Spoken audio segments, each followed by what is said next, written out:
Profesor Emeritus Datuk Dr. Nasir Shamsudin, seorang tokoh akademik terkemuka dalam bidang ekonomi pertanian dan sekuriti makanan. Beliau kini merupakan profesor dan ahli jawatankuasa pengurusan Putra Business School. Sepanjang lebih 3 dekad berkhidmat di UPM sejak tahun 1986, beliau telah memegang pelbagai jawatan kepemimpinan termasuk sebagai Timbalan Naib Chancellor Akademik dan Antarabangsa, Dekan Fakulti serta pengerusi Majlis Dekan IPTA bagi bidang pertanian dan pengajian alam sekitar.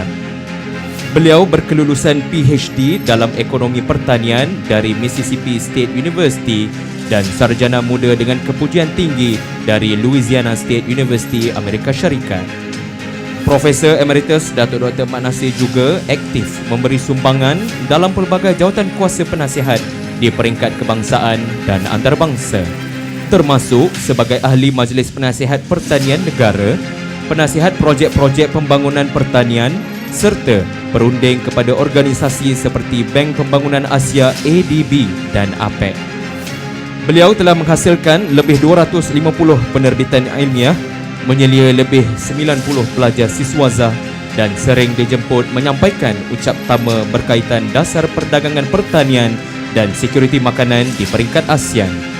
Dengan segala pencapaian cemerlang ini, majlis dengan ini berbesar hati menjemput yang berbahagia Profesor Emeritus Datuk Dr. Nasir Shamsudin untuk menyampaikan syarahan.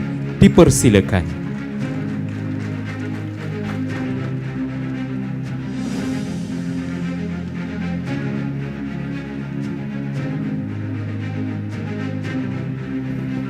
Bismillahirrahmanirrahim. Assalamualaikum warahmatullahi wabarakatuh.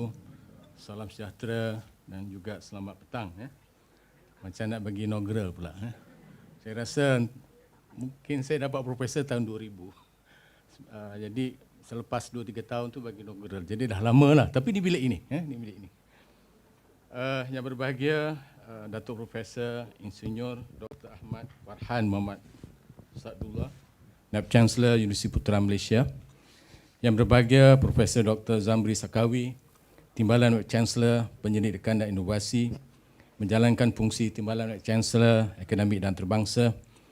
Yang berusaha Profesor Makya Dr. Wan Zuhani Saad, Pengarah Pusat Pembangunan dan Kecemerlangan Kepimpinan Akademik CADe-Lead, Ahli Jawatankuasa Pengurusan Universiti, Pegawai Kebaikanan Universiti, seterusnya hadirin yang dihormati sekalian. Terima kasih kerana menjemput saya. Dan yang penting, terima kasih kerana hadir dalam syarahan ini. Perkongsian lah, bukan syarahan. Normally, saya kena cakap bahasa Inggeris sebab slide ni dalam bahasa Inggeris. Normally when we talk about food security, the focus is on food production. The focus is on how can we improve our SSR in terms of self-sufficiency levels. But this afternoon, I want to look the other side of the coin. So food security or the issue of food insecurity or food security from the perspective of consumer. The changing in terms of dietary patterns, also changes in terms of consumption pattern, lead to the issues of food security. That's number one. Number two, our economy basically has been improving over the years. For the past years, basically our economy has improved around 4 to 5% in terms of the GDP growth. In fact, our economy has transformed from agriculture, which is before the middle of 1980s. Some of you have not born yet, I know. And then to manufacturing-based countries. That was sometime in 1986. And then we transformed into a service industry, service sector economics. So basically the service sector has contributed more than 60% of the economy. And agriculture basically currently contribute only about 7.8%, less than 10%. That basically, half of that basically is contribution by the food sector. Because agriculture in Malaysia is very unique. We have what we call agri-commodity. We have different ministry for that matter. We have Ministry of Perdagangan and also we have Ministry of Agriculture. Yeah?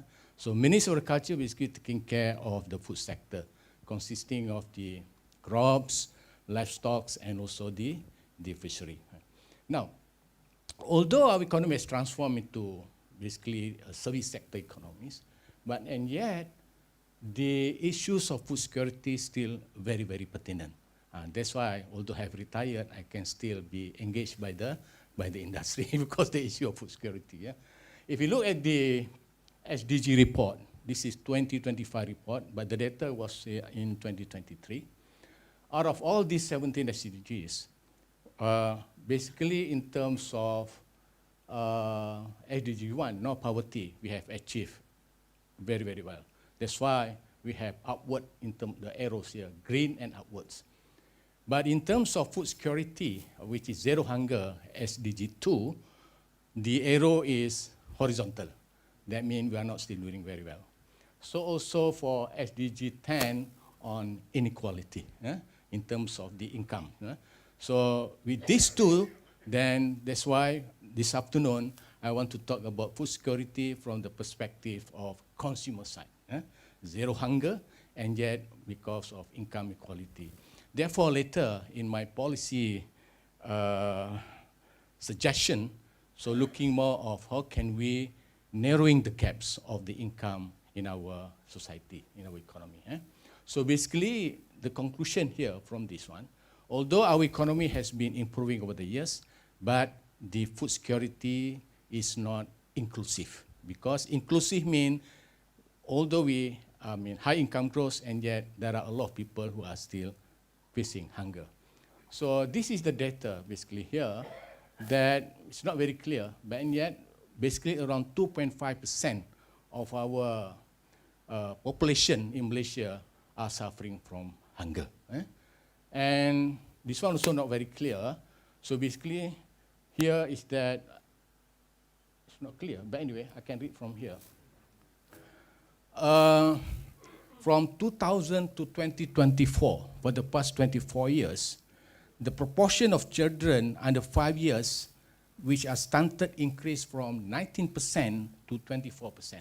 Stunted, our children stunted because not enough food, not enough diet. So for our economy has been growing, and yet we have percentage of children we are stunted also growing at the same time, from 19% to 24%. So one more is that the total population suffering from moderate to severe food insecurity has also increased. From 2015, about 5 million, 5.4 million, because the data is in about 1,000, 5.4 million up to 5.6 million of the people who are moderate and also severe food insecure. So this is how serious it is in terms of our food security. Now, basically, the root cause from, I'm economist, therefore, basically, the way I look at thing is in terms of supply, demand, price. This is the basic economic supply curve, demand curve, affecting the price. So basically today, as I said earlier, I want to look from the perspective of demand, which is changes in dietary and also in terms of consumption pattern. So my presentation this afternoon, first I look at in terms of how changes in dietary pattern in our country currently, and what are the drivers affecting these changes in food consumption pattern, and then the consequences, and then some policy option. This is some of my article in newspaper talking about food security, sometimes about food insecurity, and so forth. So these are my groups. Basically, we have been publishing papers in terms of changes in food consumption pattern, changes in dietary pattern, and so forth. So very easily can be published, because why? The issue is very, very pertinent. And I summarize in this article in terms of food security, what are the issues of food changes in food consumption pattern, in terms of what are the trend drivers, and also the opportunities from this. Now, I show this because if you look at the European countries, which developed countries, high income growth. If you look at the North American countries, which are also developed countries and also high income growth, if we look at Asia, including Malaysia, the reason I show this because where we are heading, basically. So if we look at European countries, they consume mostly protein-based food. Milk is number one, followed by wheat, pork, chicken, seafood, and beef. If we look at these North American countries, the same thing. Their milk is the most consumed, followed by chicken, beef, and potatoes. We look at ASEAN countries, where we are, basically. Rice is the most consumed. If you look at Africa, of course, cassava, maize, rice, and yams. So what it means here is that as our economy improving over the years, then our dietary patterns, our changes in food consumption will follow what Europeans and also North American countries. So now also we are basically the trend in terms of the food that we consume. We have been basically over the years from carbohydrate-based to protein-based food. One bagaimana tuan? My best diploma, I don't know. Anyway, so basically then we are heading toward what the North American are consuming, what European are consuming, basically. No. These European countries and North American countries, not only that they consume more of protein-based food, but actually they consume more food compared to us. It's not very clear, no, but I try to read from here. Ini kena tukar ni LCD, Datuk. But anyway, North America, per day, they consume 2.36 kg per day, per person. Europe, 2.13, and we, Asia, less than 2, in terms of quantity. That's why I think their size are much bigger than ours. In terms of quality also, North America, Europe, as I said just now, consume more of protein-based food compared to carbohydrate food. So this is the data in Malaysia. This is Malaysian data. It's not very clear, but then the summary is that we are basically consuming more now of protein-based food compared to carbohydrate food, and declining per capita consumption of rice. I remember the data in 1980s, actually, each one of us consumed about 140 kg of rice per year, not per day. 140 kg of rice per day. Now, how much do you think? It's not even 70. So about half, actually, in terms of rice. We still eat rice. I remember when I was small from Kampong, the whole plate full of rice and a bit of chicken, those days. Now, our children, in one plate, more of chicken, a little bit of rice. So the other way around. So basically, we has been consuming more of this protein-based, especially chicken. In fact, the children now, basically, in fact, my cucu also like chicken very much compared to rice. So also probably your children. So rising per capita consumption of beef, fresh milk, vegetables, and the fruits. This data here indicating this is Malaysian data. In fact, now, rice in Malaysia we can consider as in economy called inferior goods. Inferior good means as our income increase, the per capita consumption decline. Not that we don't consume rice, yes, we still do, but the amount very much less compared to those days. Now, this is our study by Dr. Hanes. He's here, I think. So we asked the respondent, basically, what are the most important attributes of food that you consume? In terms of freshness, in terms of food safety, texture, appearance, and so forth. Indicate that they put in terms of relative importance, 47% they put on the issue of food safety. So therefore, in Malaysia also, not that the demand in terms of quantity, but also have changed in terms of quality. I remember when I was young, when I estimate the demand function, it's basically the dependent variable. The dependent variable is quantity, but now the dependent variable is attributes of food. I mean, what are the attributes, the types of food, the attributes of food that you want, and not the quantity that we want. This is also studied by my groups, published in British food journals recently, that we ask the consumers, because we estimate in terms of marginal willingness to pay. So basically, the consumers in Malaysia prefer marginal mean, or let's say MyGap certification, that which is basically food safety. They were willing to pay RM2.30 more above the average price. And this is in terms of tomato, because of they have the elements of MyGap, for example. And then like production organic food basically is the one that in terms of food safety is better because less pesticide and so less inorganic fertilizer.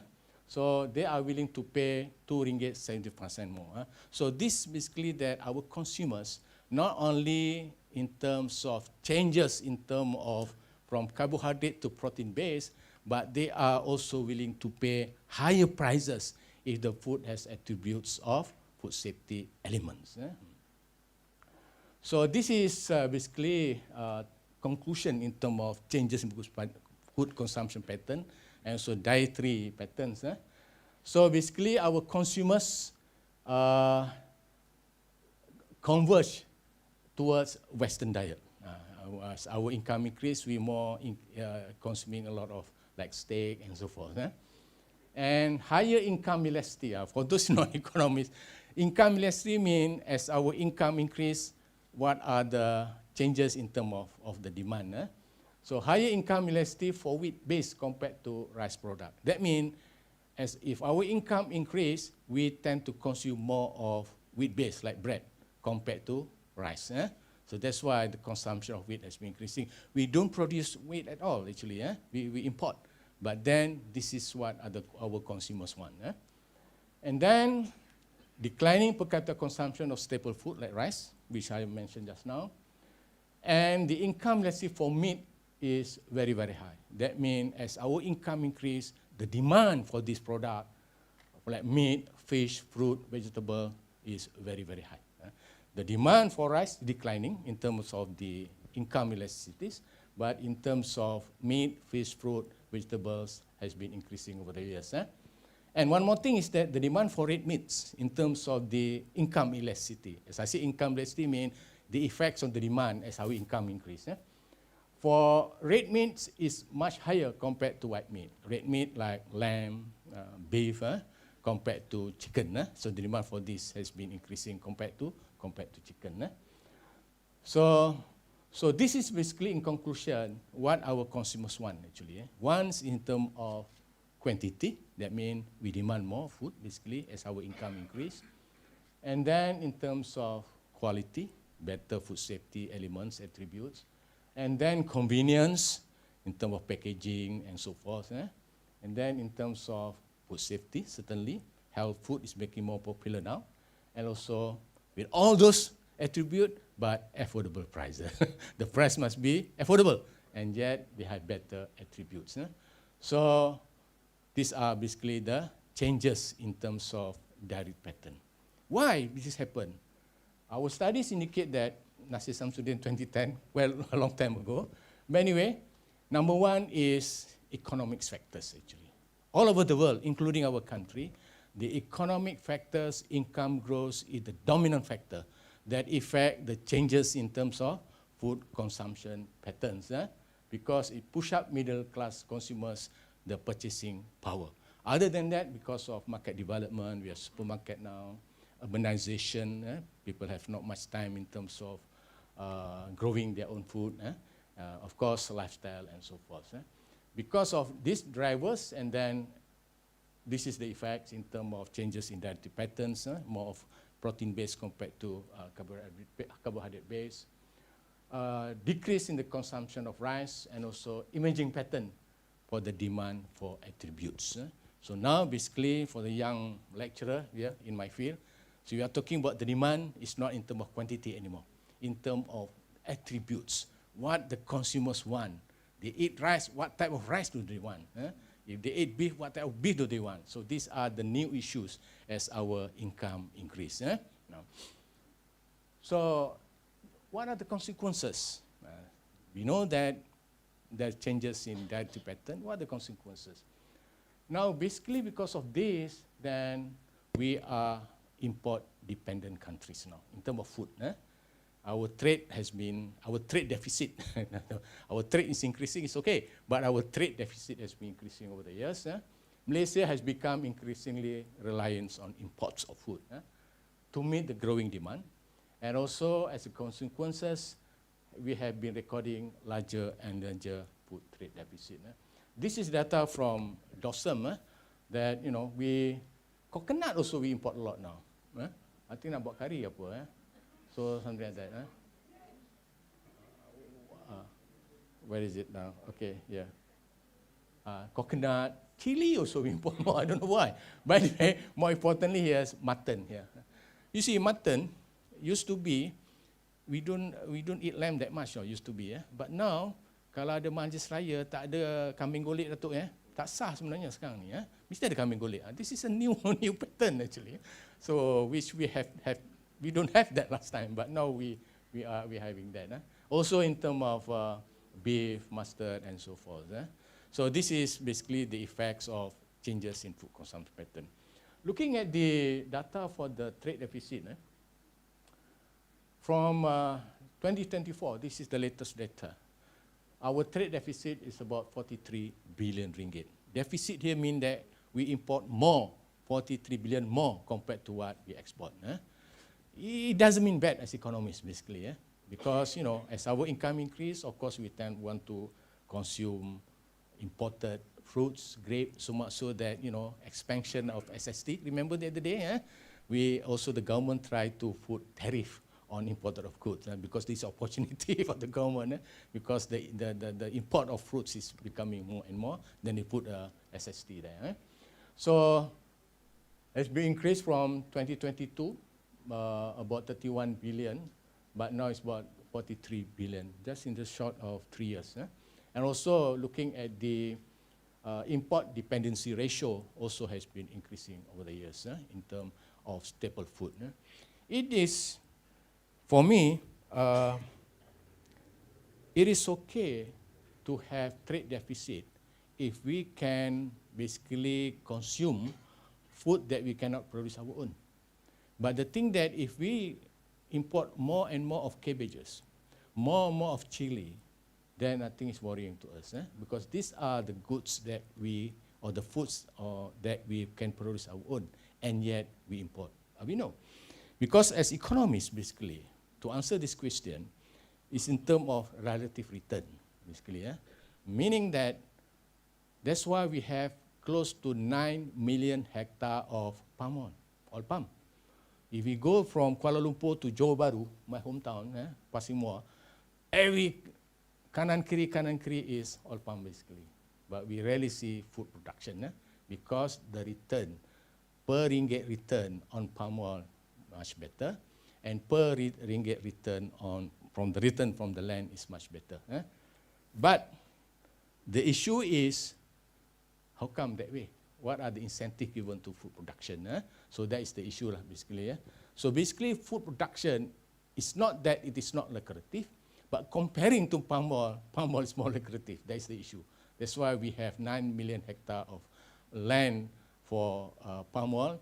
And for that matter, in Peninsula, the latest data, we did a study with the Plant Malaysia, is about 800,000 hectares of land for food production only. 800,000, and yet has been declining over the years because of the tepu pembangunan, the conversion of land to residential area and so forth. The latest figure is about 800,000 hectares, not even 1 million hectares for food in Peninsula. Including Sabah Sarawak could be more than 1 million, but in Peninsula it's 800,000 hectares. That's the issue. Now, that's number one, the consequences of changes in food consumption pattern. Number one is our trade deficit increasing over the years.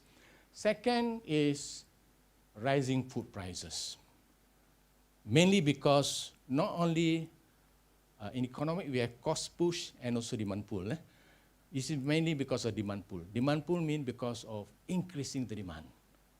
That has caused the inflation of food much higher compared to general inflation. Data, this data basically, this data here is food inflation. This is general inflation. So this is the latest figure in May. Our inflation is about 1.2%. And then food here is not very clear, more than 2%. Basically. So food inflation in general has been increasing over the years. Partly is if this cost push mean because of the cost is okay, but this is because of the demand for food is much has been increasing over the years. And one more is that looking at this wajaran here, the weightage. Malaysia actually, although we are, that's why our economic growth is not inclusive in terms of food security, because the percentage on average in Malaysian purchased food is about close to 30% on average. Of course, professor here, high income, probably less than 10%, Datuk, but then on average, we spend about 30% of our income is on food. It's very high actually. I remember my school days, back then 1970s, in Louisiana, 1970s. Feel young but very old, I think, 70s. So that time is 16%. 16% Americans spend on average on food. When I came back 8 years later, 1986, it's about less 8%. That time, so now probably around 6%. But we now still, on average, we spend on food about 29.5%. So it's very, very high. So this is the issues, basically, why we have economic growth and yet on average. This is mainly by the poor because of income inequality. For the rich person, probably they spend about 5%, 10% on food. But for the poor, probably 70% of the income they spend on food. So it's quite worrying.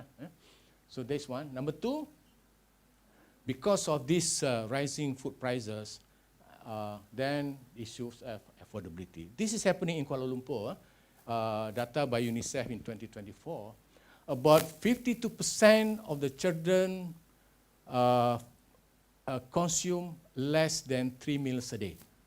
That means sarapan, makan malam. They miss the lunch.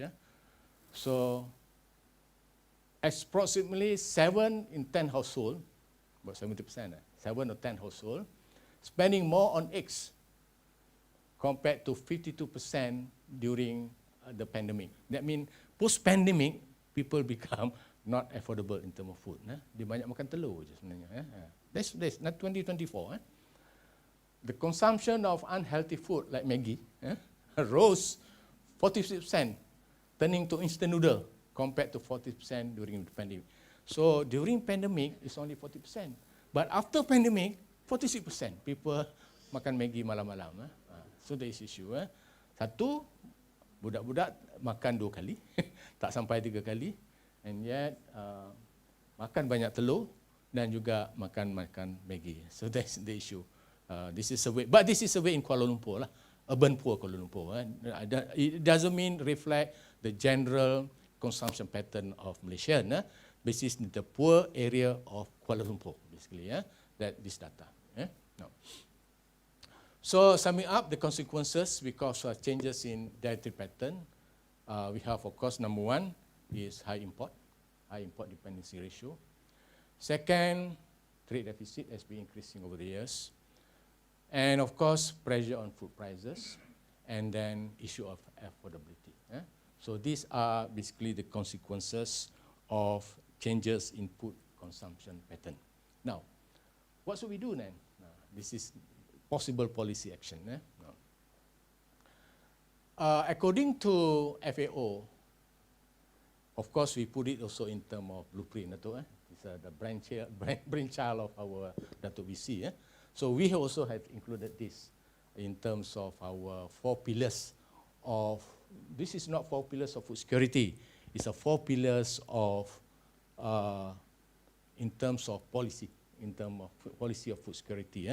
Of course, number one is better production, better nutrition, better environment, and better life. So this afternoon, I want to focus on number one is better life and also better nutrition. Because why?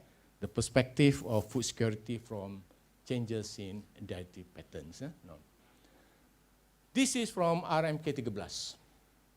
Siapa yang dah baca? Hopefully dah baca semua RMK 13. So basically, strategi ada 3 strategi in RMK 13. Number 1 is improve food production. But normally RMK, they are very broad. They don't have very detailed initiative. We have to wait until October later during budget. Our Minister of Finance, which is also our Prime Minister, will present the budget and then they will detail out. Second is in terms of memantapkan keterjaminan bekalan makanan, and thirdly, rantaian supply chain. These are the broad initiative of food security. Okay, now. But I have comment here. This is my comment in NST in terms of RMK 13. Because why? The initiative basically is very production-centric. In order to improve our food security, we have to produce food more. We have to produce more food, basically, not for more food.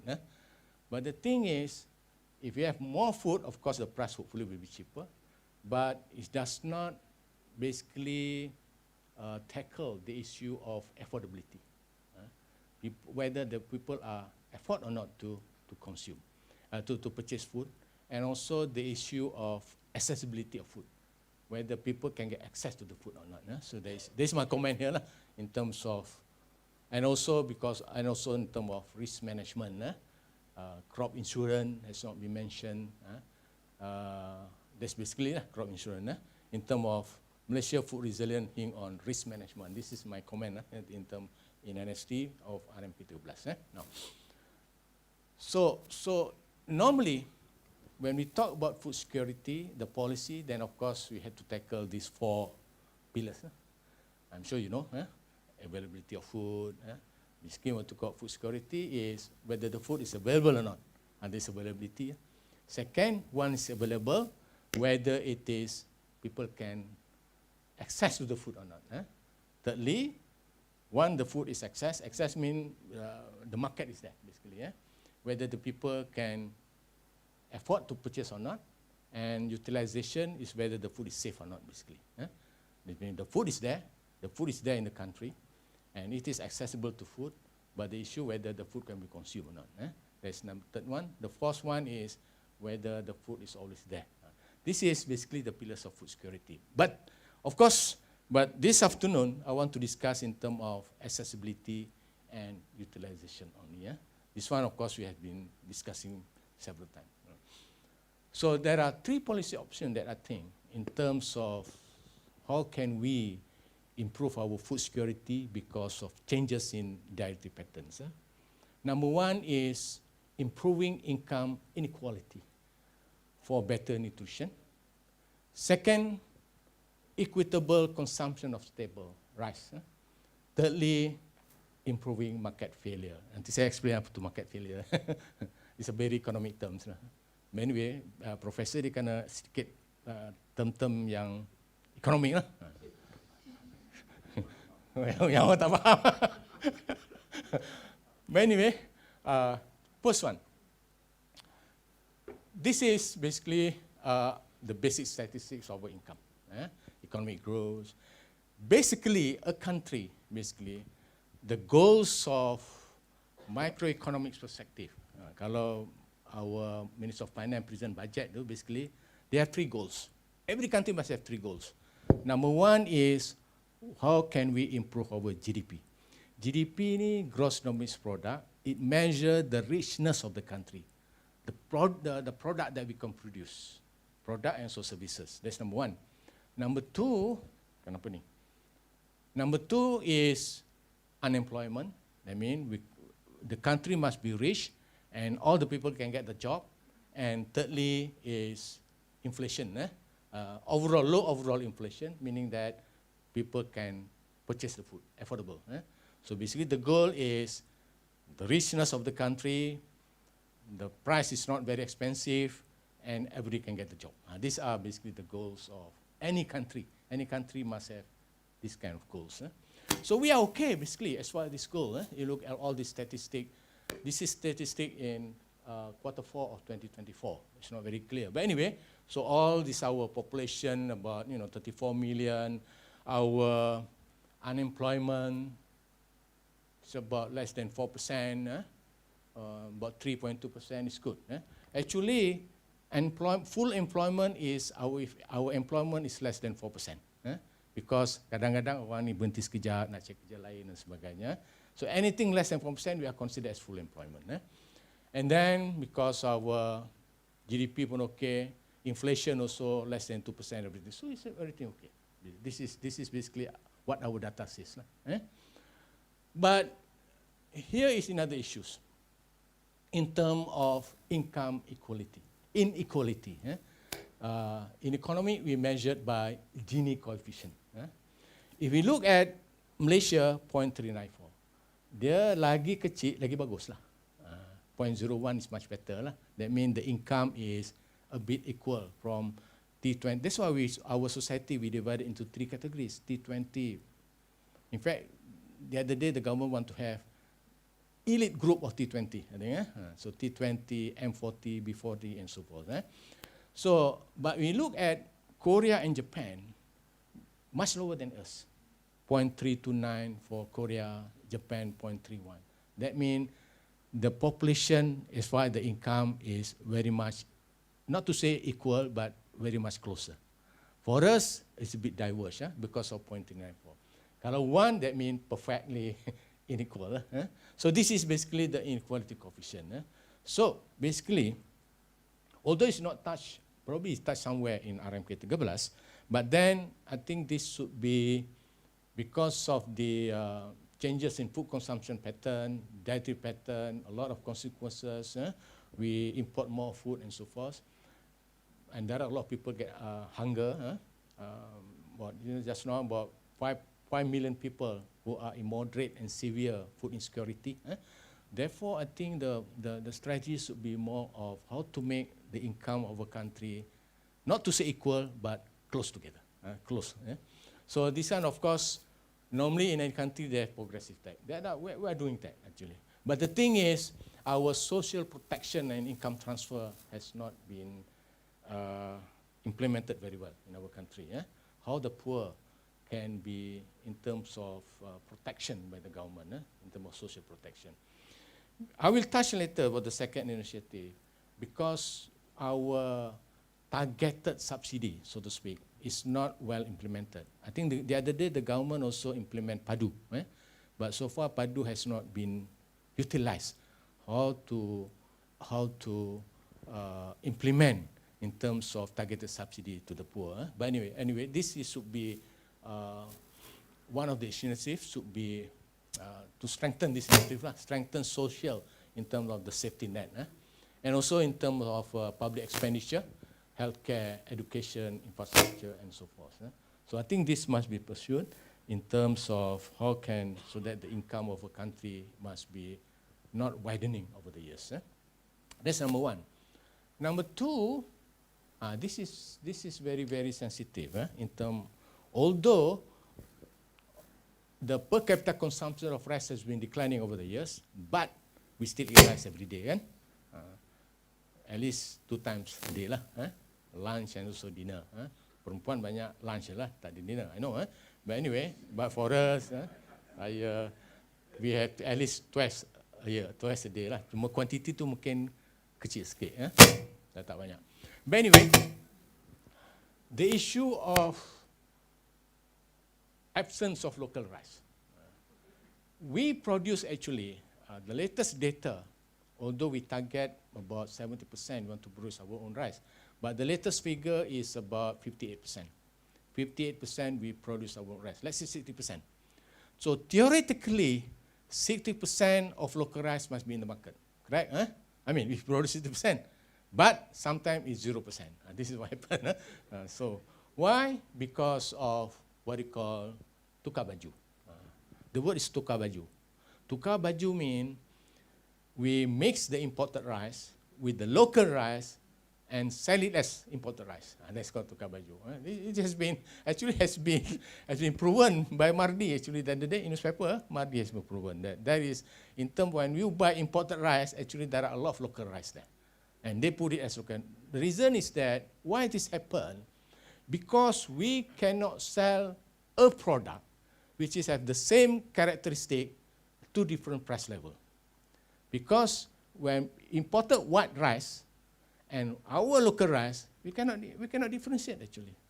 And yet, for the local rice, the government kept at RM2.60. For the poor, basically, RM2.60. For the imported rice, they float. So, might as well the mix and sell it as imported rice. This is where local rice is not available. Okay. Now,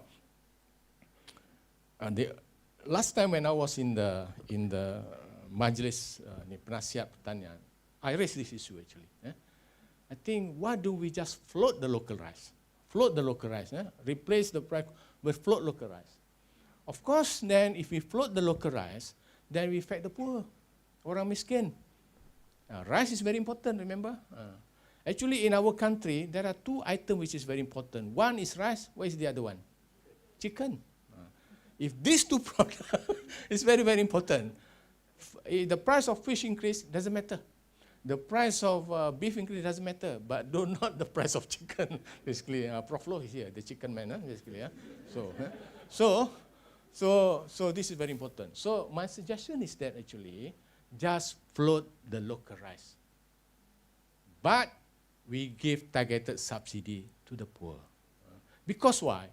If we kept RM2.60, actually we are subsidizing not only the local, we are also subsidizing the foreigners.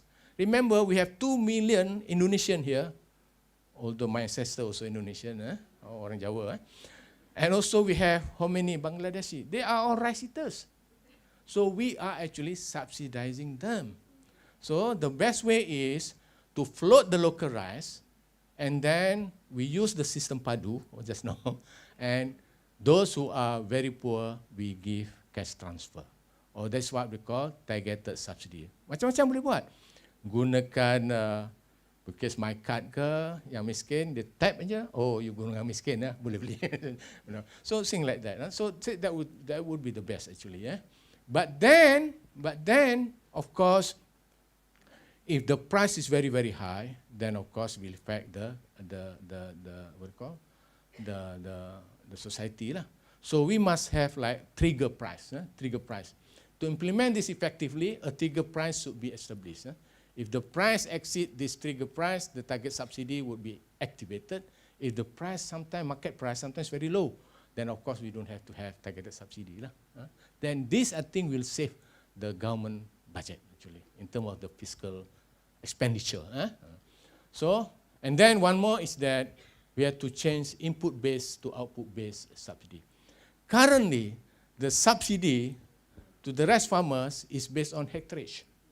Kalau pakcik tu ada 3 relung, itu subsidi. Doesn't matter dia nak keluarkan ke tidak. That's why sometimes the owner pun tak tahu dia dapat subsidi. So the best thing is output-based. If that particular person, doesn't matter how many acres you have, you can produce more, you get more subsidy. That should be, can incentivize in terms of the productivity. But not has been implemented yet. There are few reasons behind that.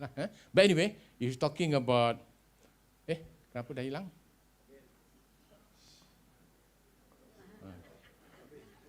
Guys. Dah kena boycott lah.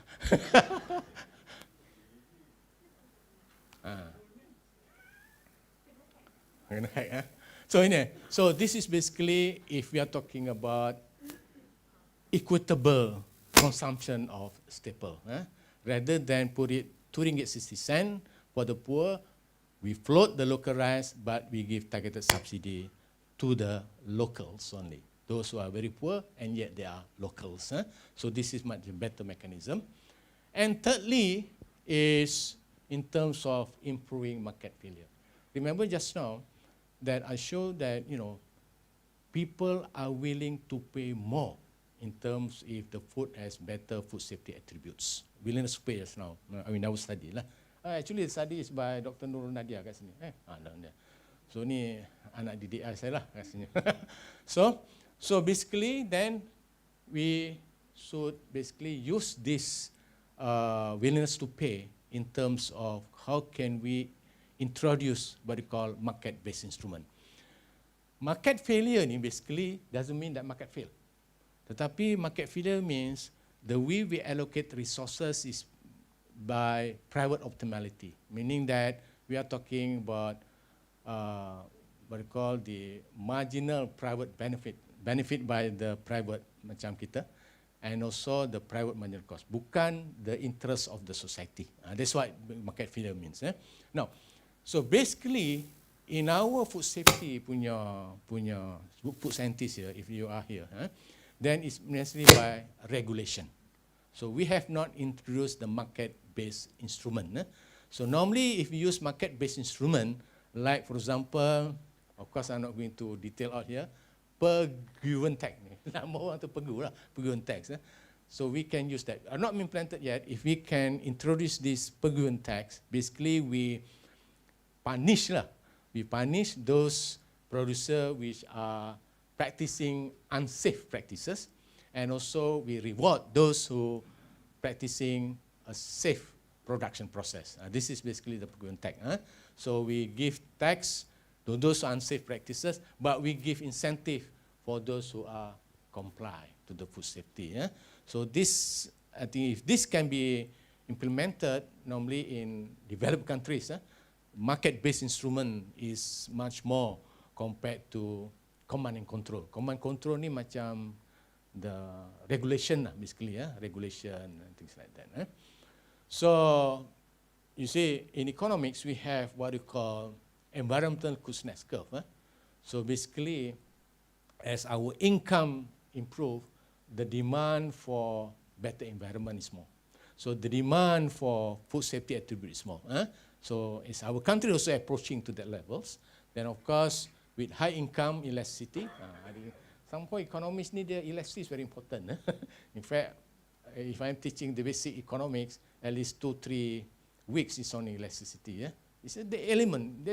Kalau tak ada elasticity ni, economists cannot talk actually. We use elasticity. So with high income elasticity for food safety attribute, meaning that what you mean here, as our income increase, the demand for attribute is more. Then of course, consumers are willing to pay higher prices for food safety. And of course, producers are willing to provide food safety attribute if additional return will be there. So basically, these are the three policy options that what I think. Although it's not spelled out in the RMK 13, because of the issue of, as I said, is changes in food consumption pattern, then people are willing to buy or to purchase more of food that have safety attributes or better attributes. So that's first one. That's the third one. First one just now because of there are a lot of people who are suffering from food insecurity in our countries, close to 5 million actually. Our population about 32 million. In fact, 5 million is food insecure actually. So how can we close the gaps in terms of the income? And just now the second one is for the rice. Although per capita consumption of rice has been declining, and yet we still eat rice every day. Nasi lemak is still very important. So that's why if the government can change their policy, I think that will be more efficient in terms of government budget. So ladies and gentlemen, so basically food security here, that I've taught here is first in terms of changes in dietary pattern in summary, and what are the drivers, the consequences just now, and these are some of the possible policy options. So with that, thank you very much for listening. Prof Tariq tak ada kat sini, but I met him the other day because talking about books. So he said, I think I want to propose profesor yang dapat Emeritus ni kena bagi inaugural. So saya dah kira inaugural kot ni. So with that, thank you very much.